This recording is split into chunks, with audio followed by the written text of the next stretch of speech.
And members of the public, welcome to Tendring District Council's Planning Committee on Thursday the 27th of November 2025. If you have any mobile devices on you, if you could put them on silent please, or turn them off. And if the fire alarm goes off, it's the real thing. There are no drills planned for this evening. Please leave the building via the marked white arrows on the green background. This committee meeting is being live streamed. It is also being recorded. The link to the live stream can be found on the council's website, www.tenderingdc.gov.uk/live meetings. For the purpose of the recording, I will introduce everyone. I'm Councillor Maria Fowler, Chairman of the Planning Committee, and I will introduce the members of the committee separately. Councillor Maurice Alexander. Good evening, Chairman. Councillor Geeta Sudra. Good evening, Chair. Councillor Adrian Smith. Good evening, Chair. Councillor Anne Wiggins. Good evening, Chairman. And our Vice Chairman, Councillor John White. Good evening, Chairman. Thank you, members. The council officers assisting the committee this evening are from Committee Services, Bethany Jones, and Committee Services Manager Ian Ford. From Planning Services, Planning Officers Michael Pingram, Matthew Lang, Ben Bowler, and Trainee Benjamin Brown. And we have our Corporate Director, Planning and Community, Gary Guyver, and our Planning Solicitor, Joanne Fisher, is on a live link. Changes to the agenda running order, there are none. The application will be presented by the officer, followed by public speaking in the order of the applicant or agent, any members of the public who have already asked to speak for or against the application, a speaker from the town or parish council, and finally the ward councillor. Members of the committee will then have the chance to question the officer. Once all the questions are answered, the committee will then debate. When all the points are discussed, finally I shall ask if we have a resolution and then call for a proposer and seconder, and the committee will then vote according to the normal rules. Item 1 on the agenda, apologies for absence and substitutions. Please, Mr. Ford. Thank you, Madam Chairman. There are 3 apologies for absence this evening from Councillors Everett, Bray and Goldman. You will have noticed, Madam Chairman, that Councillors Bray and Councillor Goldman are in the public gallery, and the reasons for that will become clearer as we get to the declarations of interest item. I can also inform the committee, Madam Chairman, that Councillor Sudra is substituting for Councillor Goldman this evening. Thank you. Thank you, Mr. Ford. Item 2, minutes of the last meeting. Have we all had a look at the minutes from the last meeting, which was held on the 30th of October? Any problems? Obviously not, no. Could I have a proposer, please? Councillor Wiggins, and seconded by Councillor Alexander. And may I have a show of hands that we're all in agreement? Thank you, except for Councillor Sudra, of course, who wasn't here. Thank you very much.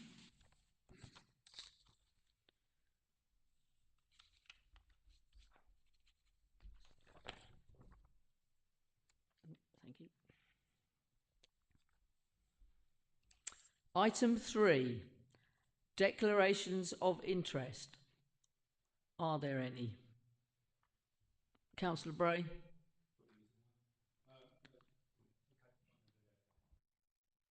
Thank you, Chair. Declaring interest, as I'm a ward member of the first application this evening, I shall be speaking on that part. Thank you. Thank you, Councillor Bray. Sorry, Madam Chairman. Just to add, I think, Councillor Bray, you've indicated that you're also predetermined on that application.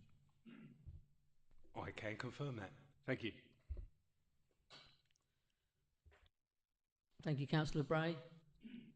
There are no further declarations of interest.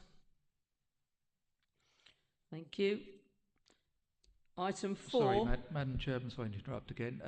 Just for clarity for the members of the public, Councillor Goldman is the applicant on item A2, and that's why he's not sitting on the committee this evening. Thank you, Mr. Ford. Item 4, questions on notice pursuant to Council Procedure Rule 38. Are there any, Mr. Ford, please? None received, Madam Chairman. Thank you, Mr. Ford.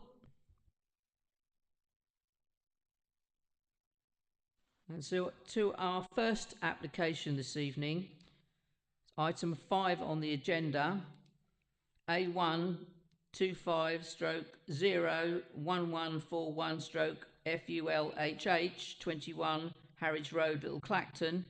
And to present this application for us this evening, our officer, Mr. Michael Pingram. Over to you, Michael. Thank you, Chairman, and good evening, everybody. Yes, so the application site is 21 Harwich Road in Little Clacton. This application seeks retrospective planning permission for the erection of a single-storey outbuilding located to the rear of the garden area, which will be used as a gymnasium. It's before members on the basis, at the discretion even, of the Head of Planning and Building Control. So this is the application site. It's located on the northwestern side of Harwich Road and contains a detached bungalow that faces southeast. As you can see from this image here, the character of the area is relatively urbanised. There's residential properties predominantly located all the way along this section of Harwich Road. And then to the north, you've got the Plough Corner playing fields. The site does also fall within the settlement development boundary for Little Clacton, but has no other designations. So, as usual, I'll just run through the site photos just to give you a better understanding. I appreciate you visited the site earlier this week. However, as it's a retrospective, we can actually see what is there. So this is a photo of the rear of the building looking south from the Plough Corner playing fields. Again, this is looking from the north of the site, and in the distance where I'm hovering just at the moment, that is the rear of the rear/side of the building. This is again from the Plough Corner playing fields, and again just looking south towards the rear element of the building. And then these are just a couple of photos on the site itself. So this is the front of the front elevation of the building, and you can also see there's an existing building just on the left-hand side of the screen there as well. But for the purposes of this application, it is just purely the building that dominates most of that picture. And then this is just a photo of the remainder of the garden, again just showing you other developments on the site. But to be clear again, any other developments on the site are not part of this current application. So this is the proposed block plan. So you can see just at the rear of the garden, this is where the building is.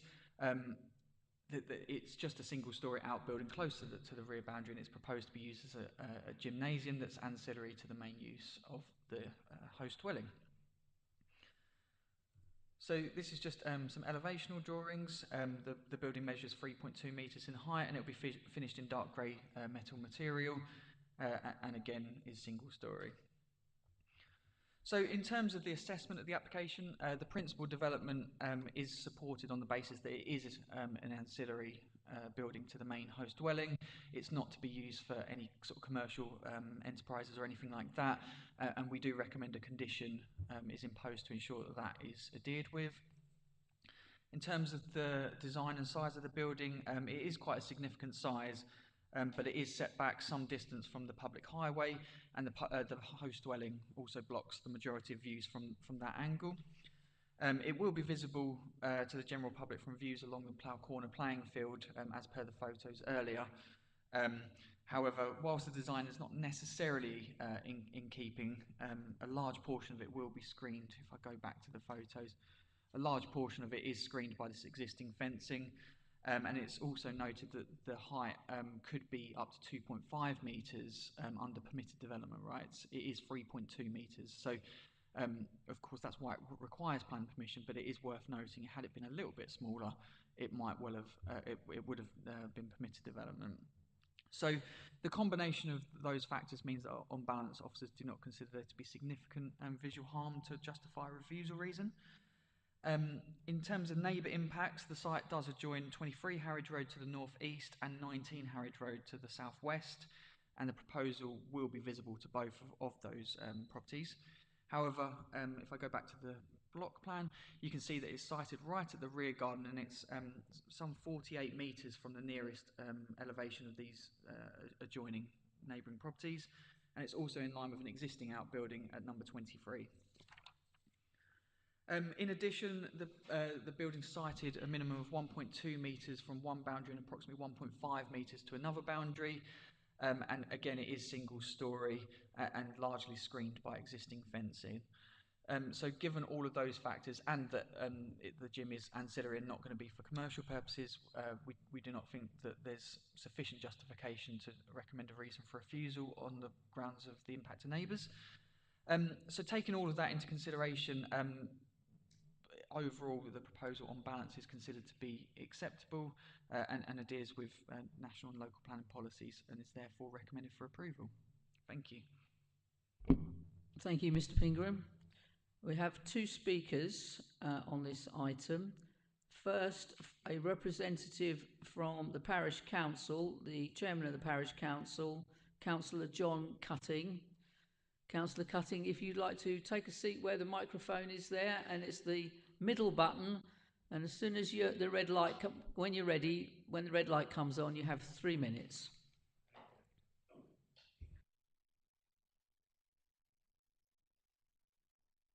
Members of the committee. Little Clacton Parish Council opposes this application. This is a retrospective application for a gym, which, if it had been submitted before the gym was built, it would almost certainly, in our view, have been refused on policy. Now, why do we say this? Well, in almost every submission from planning officers for this application, they say it does not meet the test of policy of the National Planning Policy Framework or the local plan. They do say, however, that on balance, it's not enough to refuse. Now, if it was not a retrospective application, do you not think that the logic of balance for this application, which does not meet planning policy requirements, would be allowed? We think not. In the officer's statement 8.7,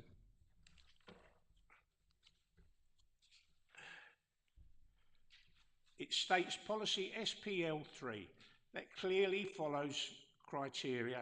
The following criteria must be met. That's in height, scale, design and materials. It must be met. It clearly does not, because the planning officers have already stated that it does not. In statement 8.8 of the planning officers state the proposal will be visible to the general public due to the application being in the garden, but also adjoining Plough Corner playing fields, and it will also be seen and impact neighbouring gardens. It's clearly against policy. Now, you would have noticed on your site visit and mentioned in Planning Officer's Summary 8.4 a huge amount of ongoing unauthorised work taking place without planning permission, which we feel this is part of. So a retrospective application which planning officers openly state does not meet the test of policy is being put forward for approval on the basis of balance. Now, does that now mean the applications in future will be decided on balance and not policy? Surely not.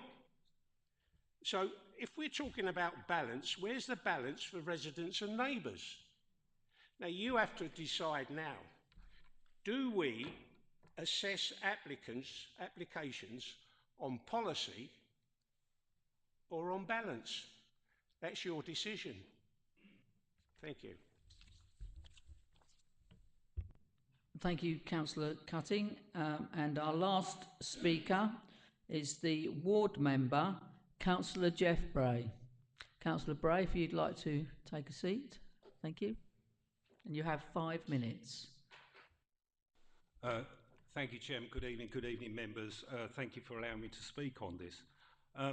I'm gravely concerned by this particular application because of the way it is. And I think Councillor Cutting just said quite clearly, had this been applied for originally and correctly and properly, it is likely that it would not have been approved. I'm quite sure of that. And I've spent many years on the planning committee. That is my experience. It bothers me because it feels to me that we are rewarding bad behaviour. I'm worried that we're sending a poor message to our less compliant developers here. We're telling them that if you don't apply for planning permission, we won't have to worry about a work programme being enforced because there won't be one. So you can work 24/7 if you like, you can do what you like, you can break all the rules because there's no rules to follow. And we're also saying that once it's built, well, it's quite difficult to do anything about it, isn't it? So we won't. I think Councillor Cutting's principal point was policy. Local plan has policies, so does the National Policy Planning Framework. And I was deeply concerned at the number of times the words "on balance" appeared to pop up in this particular report. So I want to challenge that. First of all, I think the most difficult thing for a planning committee to do, I know because I've spent lots of time on one, is to give their reasons why they think something's wrong. So I'd like to offer a little help. In actual fact, the document here offers help. It doesn't comply with National Policy Planning Framework, paragraph 131 and 135, and you can see that very clearly on page 22, para 8.6 of the report in front of you. On balance, you could argue that it's not too far away, but it doesn't comply. It doesn't comply with para 135 of the National Policy Planning Framework, which you will find in the same paragraph on page 22, 8.6. It doesn't comply. It doesn't comply with local plan policies SP7 and SPL3, and you'll find why it doesn't comply in paragraph 8.7 on page 22. Whilst I'm told that the character is not a problem and it's not harmful, in one sentence, we look at 9.1, it accepts that there is a harm. So the question is there a harm or is there not? The other thing I picked up on, you'll find on page 24, the top of page 24. The Natural Environment and Rural Communities Act 2006, amended by the Environment Act 2021, provides under section 40 a general duty to conserve and enhance biodiversity. And I'll move to the bottom of that, where it says, the local planning authority must be satisfied that the development would conserve and enhance biodiversity. So are we serious about biodiversity, or is it just a bit of virtue signalling? Are we really serious? Because straight underneath that, it states that this development is subject to that general duty outlined above, and informative has been imposed, strongly encouraging the applicant to improve the biodiversity. Now that says to me, if we need to send an informative to ask him to improve it, then we're clearly not satisfied with it. And if we're not satisfied with it, then the Environment Act 2021 says we shouldn't approve it. So either we take the Environment Act seriously, or we don't. Are we serious about biodiversity, or are we not? Those are my principal concerns. This has been difficult for the residents of Harwich Road in Little Clacton. It's been horrible for 2 years as this has gone on. And I fear that we may find ourselves rewarding a developer who chose not to play by the rules and encouraging others to do the same. Chairman, I've given you the reasons: NPPF 131, 135, local plan SP7, SPL3, and the biodiversity issue, where clearly we are not satisfied that they've conformed with it, because if we were, we wouldn't have sent them an informative to improve it. There's enough reasons there to refuse this application, and I believe that's exactly what you should do. Thank you, Chairman. Thank you, Councillor Bray. Mr. Pingree, are there any points that the speakers have raised that you'd like to come back on? Yes, if that's okay, Yeah, Chairman. sure, Thank you. yeah. Just a comment that came up on both speeches was just about how we might have assessed the application had it not been retrospective. It's just worth pointing out that the planning system does not differentiate between retrospective and non-retrospective applications, so we would have assessed it exactly the same way. And in terms of the balance, I appreciate that's come up quite a lot as well. That is something that we have to assess every application. Some applications have more benefits than disbenefits, and it's just weighing up that balance.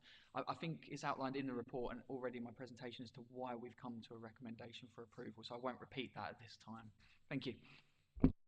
Thank you, Mr. Pingram. Questions for the officer, and first on my list, Vice Chairman Councillor White. Thank you very much, Chairman. I'll start with a point that is worrying me. This is the first site that I can remember in many years when we haven't been permitted to actually go on the site and inspect it. And that set me going. I had a look at Google Earth, and Google Earth shows that a whole back garden is full of development. Some completed, some not completed. Perhaps that was the reason we weren't allowed to go on. I don't know. But my question is to the officer, is there another application that we should expect or might have even been put in to cover all these other buildings? And if so, why couldn't the two be considered together? Thank you. Yes, so to answer your question, there is a separate planning application in for the remainder of the works on the site. At the moment, it is currently invalid on our system due to insufficient information. We are working with the agent for the application to resolve that issue and to get that application in. And just to note that once that application is in the system, then it will be at the planning committee for members to determine at that time. But it is worth stressing that this particular application before members tonight is purely for the single story outbuilding to be served as a gym. Any other works do not form part of the assessment of this particular application. Thank you. Thank you very much, Chairman. Rather what I was expecting, but we're considering what's in front of us tonight, and we're considering that plan that's on the screen, which virtually shows an empty garden. So this is the reason for asking whether we were going to get a second application. Thank you, Councillor White. Any further questions? Councillor Sudra. Thank you, Chairman.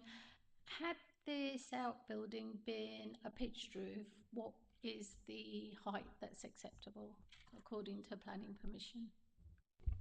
Let me just double check that. You've caught me on the spot with that one, so give me a minute.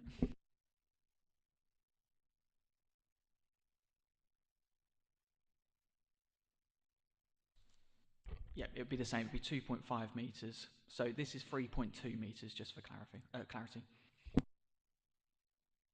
Thank you. So on balance, like what are those balances that officers accept and allow approval for this outbuilding? There's sort of two areas to this. So do you mean in terms of the visual impact of the proposal or the impact to the neighbours, just so I can answer accurately? Thank you. Oh, sorry. What was that? I didn't hear the last bit. Was it the impact to the neighbours that you wanted me to discuss, or the visual impacts, or both? Sorry, both. Okay, so in terms of the impact to the neighbours, what we're saying is that there's a degree of harm because it's visible. However, on this occasion, it's sited so far back from the actual elevation. I think it's about 45-ish metres to the rear elevations of those nearest properties. There's also a setback to the boundary along the side there. There's an existing outbuilding in the neighbouring property, and the boundary treatment, they've already got fencing running along all the way down the side there. So the impacts that we consider, so there is a degree of harm because there's a building in close proximity to them, but for those reasons, what we're saying is on balance that you know in the overall weighing up process that the harm isn't outweighed. The harm is not significant. In terms of the visual impacts, again, we're saying that the design's not necessarily in keeping with what you'd expect in this location. However, it is sited to the rear of the property, so views from Harwich Road are either going to be minimal or zero. I think, to be honest, zero. So that reduces the level of the visual impact. So then, because of the unique scenario of this site being directly next to the playing fields, it's actually also going to be visible from the Plough Corner to the north.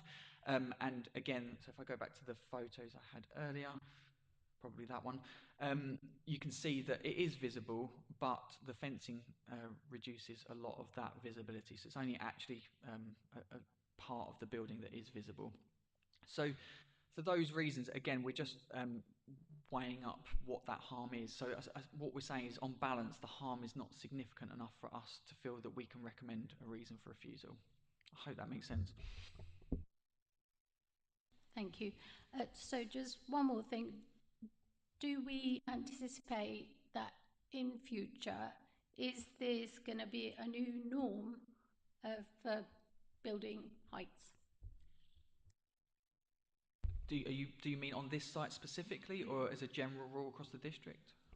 As a general rule, because we're going outside of our planning policy, is there something that we anticipate will be a new norm?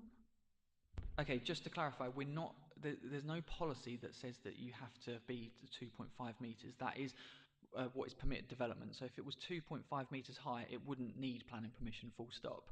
So we just have to assess anything that's above that and determine the impacts, and that's what we've done. So it's not. I can't say it's a new norm. It's who knows what's going to happen with future applications, but anything that's over, in this case, 2.5 metres has to be assessed. So if it was 2.5 or lower, it just would never have needed planning permission in the first place. That's what I meant by that. Thank you. Just before I bring Councillor Smith in, I shall.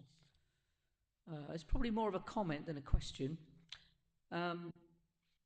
When we arrived on the site, we were already aware that we wouldn't actually be on the site. We were outside of the site, right where your little pointer is on the screen at the moment, Mr. Pingram. We were there. Now, I expected the actual construction to be higher in terms of looking at it. I knew how tall it was because I'd seen the measurements, but sometimes when you're standing in front of it, you expect to see something much higher. Now, I looked at that along with the other buildings in the other gardens, and there are other buildings, not quite the same, but similar, and there's plenty of them. It's not the only one. It's not as if it sticks out like a sore thumb. And I take on board the comments, Mr. Pingram, that you made earlier about further planning applications. And I also understand from the visits to the site just outside the site on Monday, that there's also some enforcement action from Essex County Council Highways with regard to construction going on outside the front of this site, which I'm sure the neighbours haven't been happy about. I don't know if you want to make a comment on that. No? Okay. About the enforcement action from Essex County Council Highways. Yes, I understand that there is an ongoing investigation, but obviously they're not separate. They're separate to us. It's not our concern. Yeah. No. Okay, thank you very much. Councillor Smith. Thank you, Chair. I'm just curious. I'm not a fan of retrospective planning, and I actually think that this is a difficult thing to work on. What happens now if someone 3 doors along decides to put in an application exactly the same as that? So we've already set a precedence. What would then happen? Again, we're talking about hypothetical planning applications. We don't know of any that are incoming, but we would have to assess it at that time based on its individual merits. So if an application was to be submitted on one of the adjacent properties, then we would look at the impacts of it in exactly the same way that we have with this one. And one of the factors within that overall assessment would be looking at other examples of built form, and that is partly why we consider that this outbuilding is okay, is because the property that I'm highlighting at the moment is directly adjacent and is of a sort of similar size and siting. Sorry, but had they applied at the beginning, you would have refused had they submitted this plan? No, that's not what I'm saying, no. So them doing the works first before putting in a planning application is not something that I would personally recommend, but it is not there's nowhere in the planning system that says you cannot do it that way round. You're doing it at your own risk, so I would never recommend that it be done, but we have to, as planning officers, we have to assess the application exactly the same way. So there's no difference in how we've determined the application, whether it was proposed or already built. Thank you. Any further questions, members? Councillor Alexander? Thank you, Chair. Picking up on what Councillor Fowler, our chairman, said about the building next door, we were advised on site, but by grace of the fact that it had a pinnacle on the top that was roof space, and that would not be considered to be a part of an overhaul height in that respect. Did I pick that up correctly?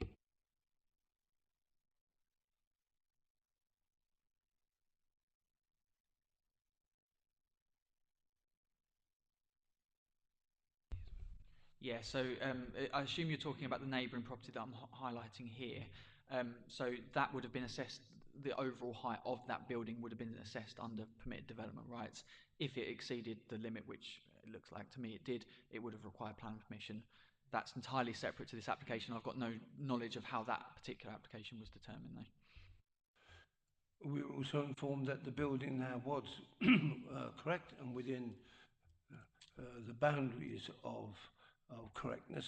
So therefore, we're just looking at this one building, which is 3.2 against 2.5, which would have given them what? House owners or permitted development? Yeah, so what I'm saying is that 2.5 metres in height would have been permitted development and no planning application would have been required. This building measures 3.2 metres, so because of that 0.7 metre increase in height, that is why it requires planning permission, and that's why we have to assess it. I appreciate that not every council, in fact, has site visits, but we do. And by our own terms of reference and our expectations, we are expected to carry out site visits. So let's go back to that day, if we may. We entered the site, and basically after a little walk, because we weren't actually allowed to walk into the garden and to look at the building from the front proper, what we saw was a ditch, a large fence, and then the excessive top of that building. Now, I think that's correct, is that not? I wasn't in attendance on this site visit, so I can't clarify exactly what it was that you saw, but if you were stood on this side of the fence, then yes, that sounds accurate. Well, please, I think I am correct, and that's what we saw. So I'm wondering if we went on a site visit at all, or whether we went round the back to look at a fence, a ditch, and 0.75 of a metre of a building. So moving on, one thing that did interest me, Chair, is something that Councillor Bray actually brought up on paragraph 131 of the NPPF states the creation of high quality, beautiful and sustainable buildings in places of and it goes on. One must determine, I suppose, whether we see that building amidst the others as a sustainable and beautiful building. I wonder. So my question on that is that Councillor picked it up themselves when they mentioned about precedent. Are we setting a precedent by allowing this to go ahead and considering the other buildings that have also been constructed? Are we allowing people the idea that it's perfectly acceptable to do this? I mean, there's obviously going to be some ignorance here. Some people may not know that this was required or took permitted development to its extreme. So let's give it the benefit of the doubt, shall we? But planning permission is required for this. Are we setting the precedent for other people to follow there? I think what the question there is, are we setting a precedent if we were to support this for people to put retrospective applications in? That's what I think you're asking. The answer to that question is no, I don't believe. So, as I said earlier, my personal view is I don't see why anyone would knowingly put in a retrospective application and do it that way round. It's risky. If members were minded to refuse it tonight, or if it was a officer delegated decision and we refused it, then if they don't win that appeal, then they're going to have to take that building down at their own cost. So no, I don't think that it's a process that they would that would encourage people. I don't think the fact that it's here before committee members and going through all of that process would be something that would encourage other people to do the same. We can't stop people doing that, but we would never recommend it because it's more risky for them. So I don't believe it would be setting a precedent, no. Thank you, Chair. Thank you, Councillor Alexander. Mr. Guyver. Thank you very much, Chair. And to follow up on Mr. Pingram's point there, just to provide the legislative background about dealing with retrospective applications, it is allowed under legislation, section 73A of the 1990 Act, and as has been advised as well, those applications have to be treated in the same way as if they had been submitted in the traditional manner. And on the point about precedent, I think it's important to say that all applications are considered on their merits at a future time. It doesn't necessarily set a precedent that permission has been granted in a similar location, but depending on the merits of a future case, past decisions might be material to decisions that are taken in the future, but they don't set a precedent. Thank you, Mr. Guyver. So if there are no further questions, there are some more further questions. Councillor Sudra and then Councillor Smith. Thank you, Chair. Just out of interest, is there a height limit allowable for fencing on that type of building? So there are permitted development rights for fencing. For rear and side elevations, it would be up to 2 metres, and any elevation that's adjoining a highway, it's 1 metre. So again, this is just what is permitted development. Anything beyond that would just need a planning application. We'd have to assess it at that time. Okay, thank you. Councillor Smith. Can I just bring up what Councillor Bray said about biodiversity net gain? So it stipulates exactly as he said that there was that you had asked for, hold on, an informative, you'd been imposed, strongly encouraging the applicant to improve the biodiversity. But obviously, you know, biodiversity net gain, it's not a part of that. So I just wanted to suggest that had they taken you up on that, there wouldn't have been so much of a problem, because if they'd grown something along the back fence, we wouldn't actually be able to see the difference in the skyline at all. But I wanted to make sure that we know that the biodiversity net gain is not a consideration in this, unfortunately. Yes, I can. Yeah, basically what you've just said is correct. That B&G is not applicable to a host of different types of applications, and householder applications like this is one of those. The informative that we've recommended on the decision is standard across the board. What we're saying is B&G is not applicable. However, we strongly advise that you change it, but we don't have the powers to be able to insist on it because the B&G is not applicable. In terms of your other kind of question about if there was more soft landscaping on the boundary, less impact, yes, that might well be the case, but that's not what's before us. We've assessed based on what is before us, and we think that that impact isn't so harmful that we recommend a reason for refusal. Thank you.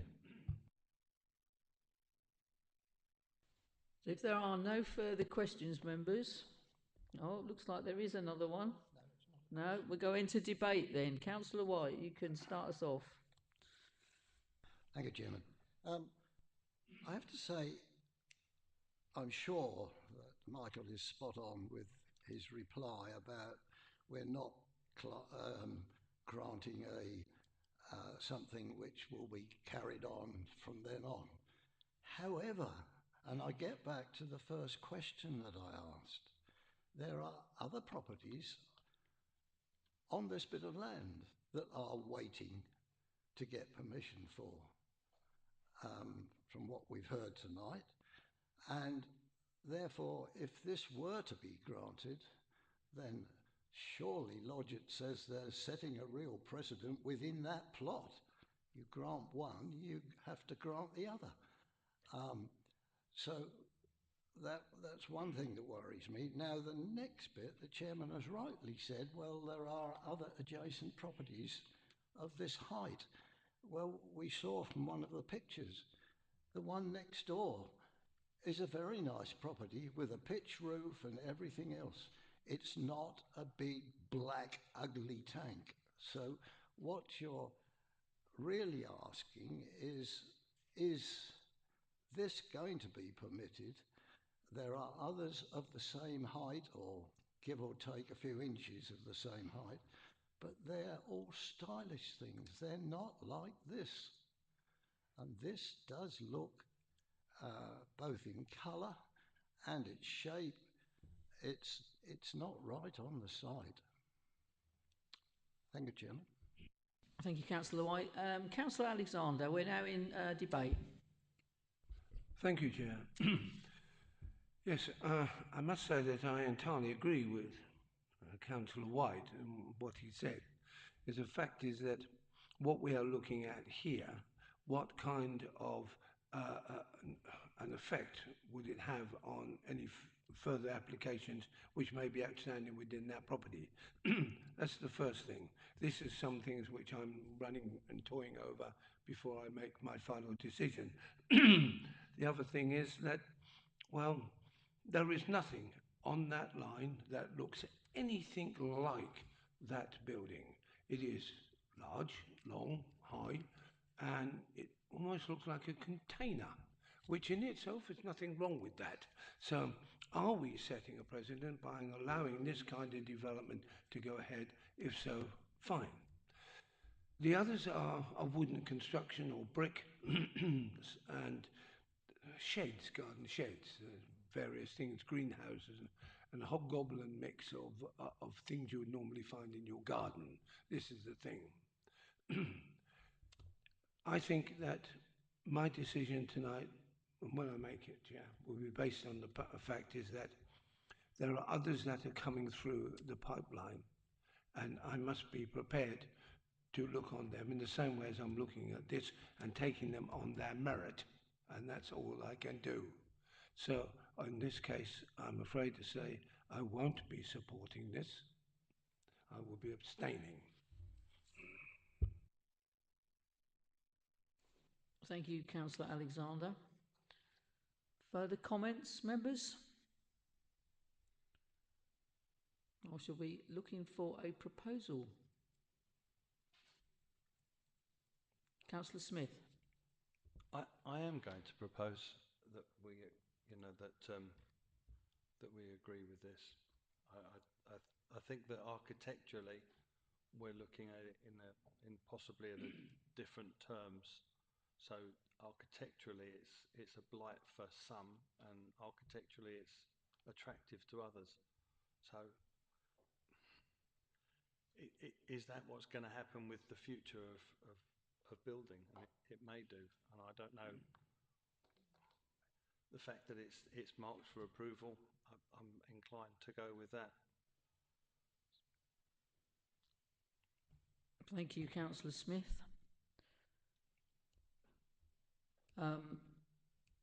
It's possible, I suppose, in the future that somebody else might buy the property and knock it down. Anything's possible. But I'm happy to second your proposal for approval. Any further comments? Councillor Sudra? Yeah, I have to agree with Councillor Smith. Like, we get all kinds of buildings these days, and I understand that it is different to the ones next door. There were other types of buildings there as well, so, you know, it's just something that's there now.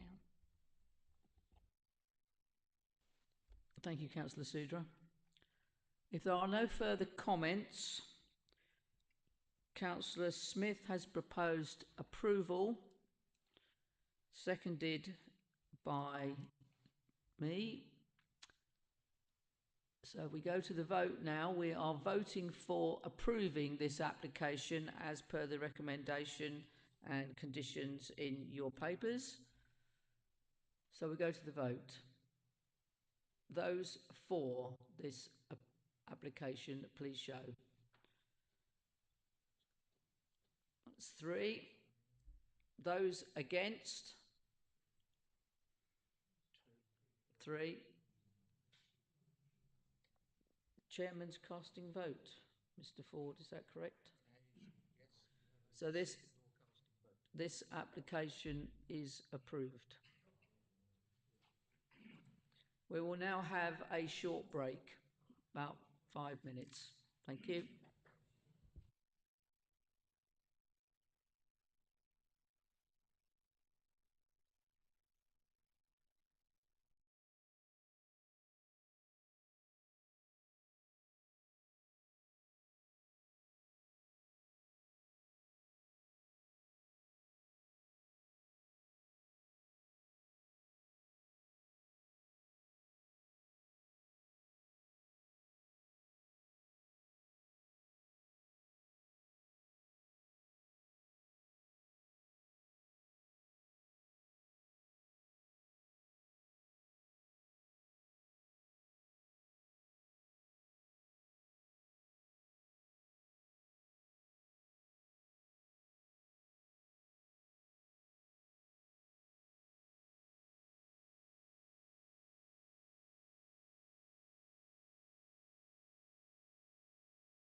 Welcome back to Tendring District Council's Planning Committee on Thursday, the 27th of November 2025. And the next item on the agenda is item 6, which is A225/01269/FULHH 18 Jaywick Lane, Clacton-on-Sea. And to present this item for us, our Planning Officer, Mr Matthew Lang. Go ahead, please, Matthew. Thank you. Thank you, Chair. This application is for the conversion of an existing garage into a habitable space, 18 Jaywick Lane in Clacton. The application requires planning permission, as when the property was originally granted permission back in 1978, there was a condition on there restricting any alternative use of the garage without express planning consent. And the application is before you tonight because the applicant is a district councillor. Before I start with the presentation, I'll just draw your attention to section 10.1 of the report, which is in the incorrect format, the recommendation. That should say recommendation approval that the head of planning and building control be authorised to grant planning permission subject to the conditions as stated at paragraph 10.2 or varied as is necessary to ensure the wording is enforceable, precise and reasonable in all other respects, including appropriate updates, so long as the principle of the conditions as referenced is retained, and the informative notes as may be deemed necessary. So I'll just give you that update before I commence the presentation. So the property is in Jaywick Lane. It's on the western side of Jaywick Lane. It's a detached bungalow. It's a wholly residential area. There's detached properties to the north. To the rear, to the west, there's a recently constructed housing scheme, and to the south are semi-detached properties. But there's it's a wholly residential area with a mix of property styles and scale. There's an aerial image you can see there. So you can see the property outlined in red, well set back from the road, ample parking to the front, and you can see there the recently constructed housing scheme to the rear. So a photo of the front of the property, the garage conversion. You can see the garage in question on the right hand side of the property, and you can see that there's an extensive front driveway there with ample room for parking and turning. And you can see the property next door. It's an identical detached property bungalow as well. Floor plan. So this is the garage area on the left hand side. It's going to be converted into a shower / wet room, and that will be accessed via the existing bedroom.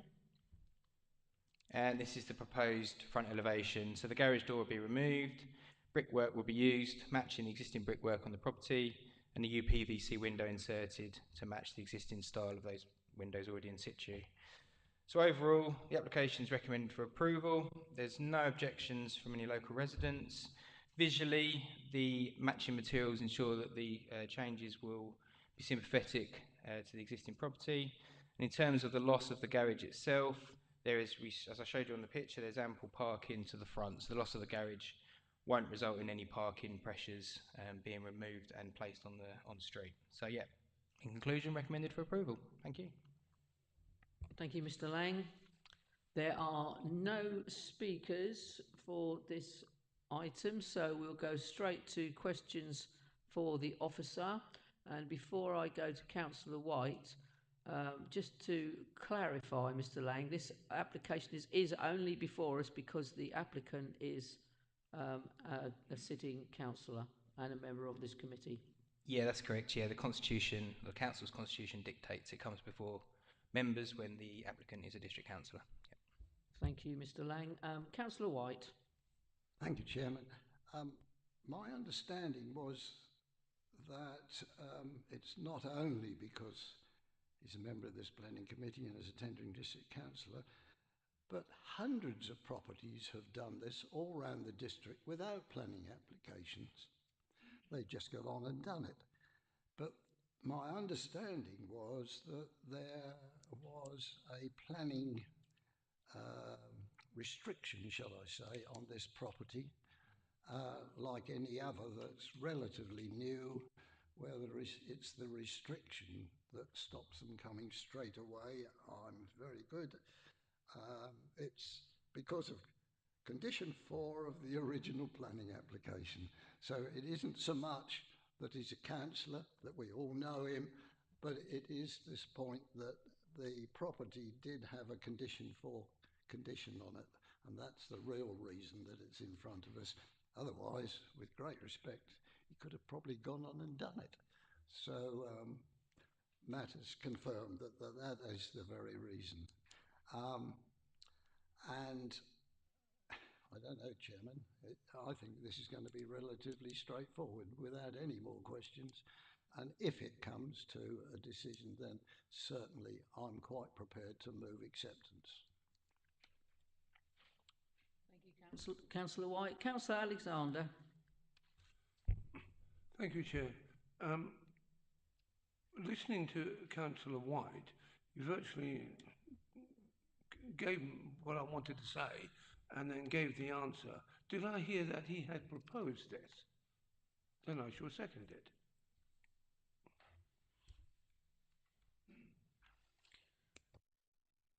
Thank you, Councillor Alexander. Any further questions?